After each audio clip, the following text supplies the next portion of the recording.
Number 9 is create a game that you can grow with. Pretty solid piece of advice. I think it's hard to implement as a beginner because when you're a beginner, you don't really have a game. You're just trying to survive.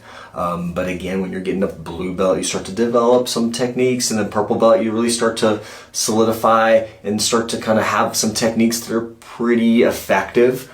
And so I think that you're building a game that maybe feeds into the positions, techniques that you're good at. They can branch off of those techniques or positions and also feed back into those. A game you can grow with sustainability as well. Like, as you get older, maybe you can't go at a crazy pace. Maybe you start to build a game that's more of a pressure passing game if that's something that you like to do.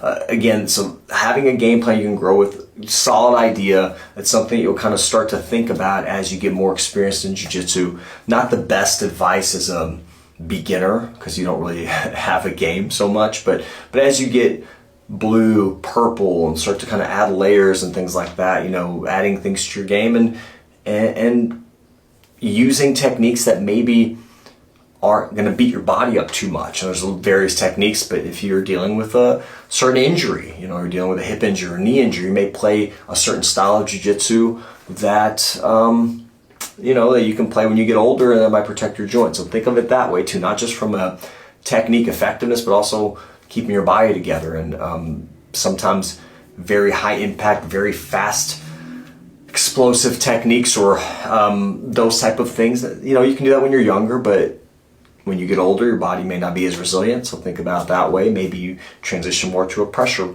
type passing game or a slower game if that's something you feel like you need. Again, just some ideas to think about, but definitely easier for those more experienced grapplers.